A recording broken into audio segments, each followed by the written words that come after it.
We are very fortunate to be joined this morning by Dr. Annelle Sheline. She is a former State Department official who resigned over our government's policy vis-a-vis Israel and especially the Israeli assault on Gaza. Great to have you, Doctor. Good to see you. Thanks for having me. And I understand now I should give a shout out to our friends over at Quincy Institute that you are a research fellow for the Middle East there as well. Just start by introducing yourself a little bit to our audience, what your position was at the State Department and what led you finally to resign. So I was a Foreign Affairs officer with the Bureau of Democracy, Human Rights and Labor's Office of Near Eastern Affairs, so DRL-NEA, the office that works on human rights, does the human rights reports. And I had only been at the State Department briefly. When October 7th happened, I'd only been there about 6 months. And in the end, I served for a year, which I had an obligation to the government to serve for a year. And I resigned over the unconditional support for Gaza, in particular, the ways that the Biden administration is violating American law. I think that obviously not only is this having a devastating effect for for Palestinians inside Gaza, but also for America's leadership in the world. I think we are doing incredible damage to the international order, to international law. And I think that this is going to come back to bite us because as other countries see that the U.S. behaves in a way that, that the U.S. and Israel have total disregard for international law, what is to prevent other countries from behaving similarly? Obviously, we saw Russia do that with the invasion of Ukraine. But as we enter a world where other countries are growing increasingly more powerful, I think the U.S. and Israel may come to regret the ways that they thought they could just violate international law, that there would be no consequences. Can you talk to us about what it was like inside the State Department at that time? And I presume that you were trying to voice dissent, within the department. What was it like in terms of the incoming from other countries and then trying to bubble that up to Anthony Blinken? And how receptive was he to the criticism? So yes, exactly. There is the dissent channel inside the State Department. So I co-authored a dissent cable and signed 2 other cables expressing my opposition and that of my colleagues to the unconditional U.S. support for Israel and the effect this was having. And participated in open fora. The State Department was aware of the deep level of concern and alarm over what these policies were doing. Again, not only to the people directly affected, but also just more broadly. So for my office, trying to promote human rights in the Middle East, which already was not an easy thing to do, to be clear. I mean, this is a deeply autocratic system. Many of these are governments where the U.S. is much more interested in maintaining the security relationship or, just the nature of U.S. relationships is not really governed by human rights sort of as a rule. But just the point was that after October 7th, it just became completely impossible to try to advocate for human rights, not only because these governments would immediately turn around and say, how can you criticize us on human rights, given what you're doing and supporting? And also that organizations, civil society organizations on the ground in these countries, many of them were no longer interested in having anything to do with the State Department. You clearly didn't go in with the Pollyanna view. You're an experienced professional. You wouldn't go in thinking like, the U.S. always stands with human rights, and so that's the utmost priority. And yet still you were shocked and horrified enough to ultimately feel like you had to, for your own integrity, resign. Was there a particular breaking point? Were you truly shocked by the blanket support, even for, things that were just outrageously, clearly violations of U.S. law either? What was it that really surprised you about the response, given that you came in sort of clear-eyed about the pragmatic nature of what you were going to be doing at the State Department? Well, it's definitely true that I did not come in with, under any illusion that human rights were going to be the top priority, even for the Human Rights Office. However, for me, there was not one particular point. I think it was really just the slow accumulation, just realizing day in and day out that just kind of no matter what Israel did, the U.S. just continued to provide more and more weapons and more money. And it just seemed that there was really no red line that Israel could cross that would suddenly push the Biden administration to finally say, all right, that's it. We can no longer support this. So as I mentioned, I was there exactly a year because I owed the government a year. I'd had a fellowship that obligated a year's service. So I decided that I would fulfill the obligation, and then on, exactly 365 days after I started was when I handed in my resignation. I had not planned to go public initially because I was so new there. I didn't think I was important enough to go public. But it was speaking with colleagues who said, please consider going public, because, these were colleagues who weren't in a position to resign. And so they really, at that time, it had only been Josh Paul, who'd resigned very early in the war, and then Tarek Habash, who's a political appointee from the Department of Education, were the only two public resignations at that point. But that after I resigned in late March, we've subsequently seen 3 or 4 more public resignations. And the hope was that by resigning publicly to build this pressure, that we're seeing from many parts of American society, obviously from college campuses, from the uncommitted movement and others, really trying to say that the American people do not support what the administration is doing. Can you tell us about, as you just referenced, a lot of those colleagues who may not be in the same position? You obviously had, you could make alternative arrangements, et cetera, for a lot of the people who are lifers and others who are inside of the State Department. What would you say the prevailing opinion is? Is it the vast majority? Is it, half and half? Are there, how representative, I guess, would your views be inside of the State Department amongst normal career officers? It's really hard to say. I mean, the State Department is massive. And I don't, I'm not in touch with, the thousands of people who work there. Of course. But I can just speak to, those that I was in touch with. There's a group called Feds United for Peace, for example, which represents not only people at state, but people across the federal government who are deeply, deeply opposed to what's going on. And so they were the ones who really supported me as I made the decision, contributed to me making the decision to go public, and then supported me, especially through the bit of just a lot of media attention that followed, which I was not expecting. Like I said, I didn't think people would care. It's really hard to say the level of opposition, but I do think in particular from those who know the region well and who have worked on this issue, that's often where you see some of the deepest levels of opposition. These are people like Josh Paul, like Stacey Gilbert, who recently resigned from the Bureau of Population, Refugees, and Migration because she had been working directly on the NSM 20, and that the final report that came out did not reflect the work that she and her colleagues had done on it. Mm-hmm. Which again just reflects the ways that the State Department is ignoring the expertise of these many hundreds of individuals who know so much about the region and know this incredible damage that these policies are doing to U.S. interests. Again, this is not just motivated by sort of a bleeding heart concern for Palestinians, although that is obviously, part of it for many people, but it's also just, this is directly harmful to American interests and arguably to Israeli interests. We saw the myth of Israeli security punctured on October 7th, that clearly perpetual occupation is not a recipe for Israeli security. And so the US would best serve, American donors who are so concerned about the future of the state of Israel. If that's their primary motivation, they should be supporting some kind of stable resolution that allows Palestinians to live in a circumstance where they're not motivated to react violently, to engage in an action like October 7th.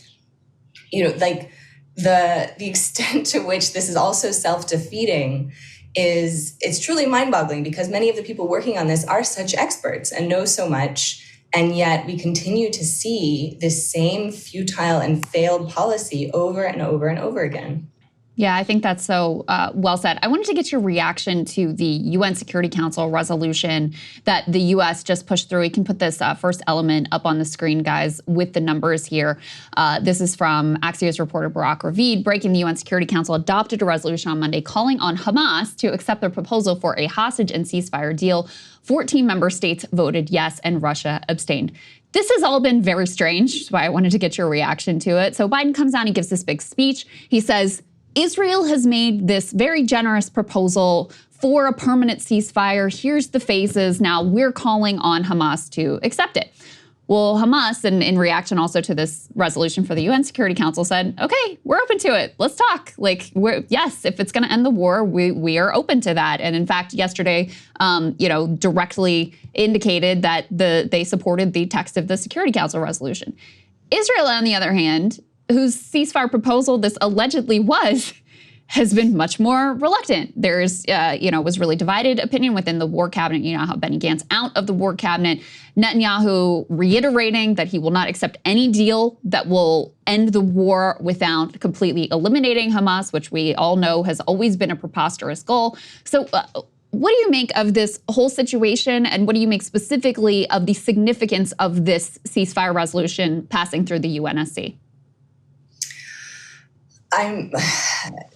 It is confusing. I agree. I think the reason we're seeing this, at least to my interpretation, is that the Biden administration believes that if they portray this as sort of Israel's idea, and then they have to get Hamas to agree, then that, I guess, would allow Bibi to maintain sort of the argument that like he was the one in charge and he's the one, Hamas is agreeing to his terms.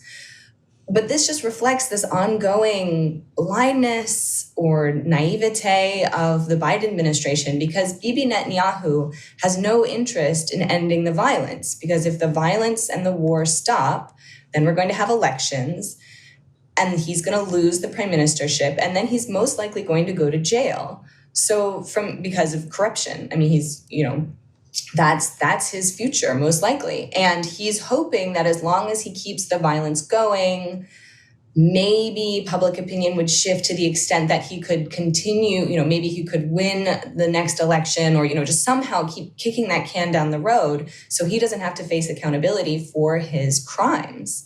And so, this notion that the Biden administration has, that if they frame this in such a way that it looks as if Israel's the one, winning here or setting the terms, that then they'll agree to it, just reflects this same failed approach that's been going on this whole time, which is that Israel does not want the violence to end.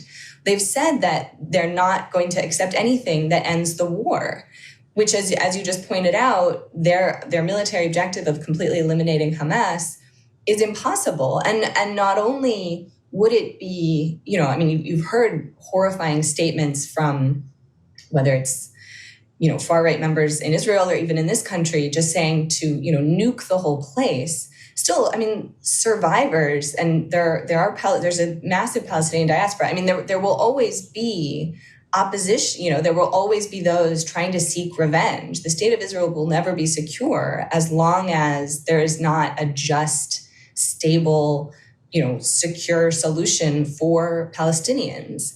And so even if they somehow manage to eliminate Hamas, which, as you said, is like clearly not happening, it's not going to end. It may take a little while, but this will continue to happen as long as we continue to see Israel occupying. So I don't understand really why it is that the Biden administration continues to pursue this failed policy. We've also seen a lot of emphasis on the Israeli-Saudi normalization deal, including the announcement that Biden wants to extend the security guarantee to the Saudis, even if there isn't a normalization deal, which is crazy. Like, why? How is it in U.S. interest to extend this, very ironclad security guarantee to the House of Saud when they're not even getting, the supposed objective was kind of Israeli-Saudi normalization, let Israel feel more secure. That's been the modus operandi all along, this notion that if you help Israel feel secure, then they'll be in a position to feel like they can move towards peace, which is the opposite of true. Instead, the more unconditional support the U.S. gives to Israel, the more they have been emboldened to expand the occupation, to annex more territory, to engage in greater and greater violence against Palestinians, because they know that there's no red line and that the U.S. will continue to provide them support no matter what they do. So all that to say,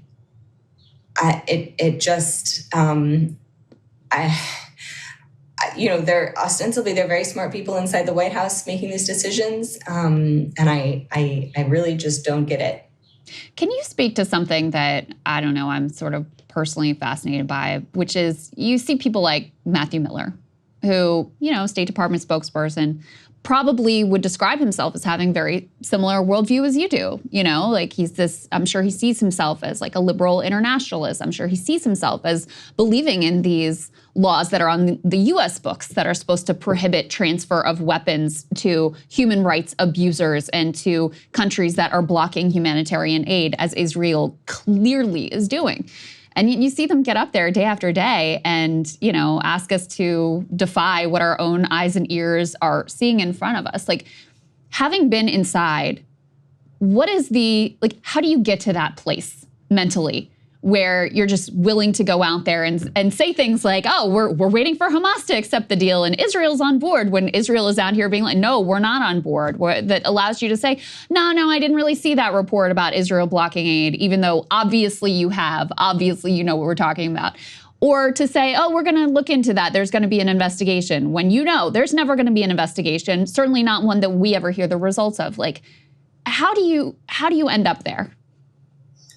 That's a good question. I thought the point about kind of the difference between the position that I was in as someone who came in later, I have an academic background. I was coming from the think tank sector. Now I'm back in the think tank sector. That is very different from someone who's spent their whole career inside government. This is their entire professional network. The prospect of trying to leave, especially to have left publicly where you've burned all those bridges and suddenly you're seen as a traitor by your colleagues with whom you've worked your whole career. I understand why for many people it is really challenging to think of resigning, and especially to do so publicly. When it comes to Matt Miller or others who are in this position of having to essentially lie, I shouldn't say essentially, to lie to reporters, to the public. We know he's lying because of statements from people like Hala Raret, who was the Arabic spokesperson who resigned over Gaza a matter of weeks ago. She would send these horrifying videos coming out of Gaza and send the clear evidence, photos and videos and clear statements that Israel is blocking U.S. humanitarian support. Therefore, they are no longer eligible to receive U.S. security assistance. That is the law. All of this stuff, she and many others are making sure is in the inboxes of all of these high-level officials every day. So, for someone in that position, it's perhaps gets to things like the banality of evil. Hannah Arendt talked about how it was that the Nazis were able to function, that it's people just doing their jobs, being told, these are your orders, and if you don't do them, you're out of a job, you lose your income, you lose your status. I think for many people inside state, there is very much this sense of status. There is this feeling that you are involved in something very important. Right. I've been in touch with colleagues who are opposed to what's happening, but they believe it's important that they continue to do what they're doing. Maybe they're not working on anything related to Israel-Palestine, but they feel that their own work is important. And I don't want to discount that, but I do think that everyone in this whole town, Washington is full of people who do this work because they want to make a difference. They believe in making a difference. And yet I do feel that I hope that everyone sometimes takes a step back and really asks themselves, like, what impact am I having? What is the impact of me continuing to go in and do my job every day, whether it's something really little or something really important? Are you really changing anything?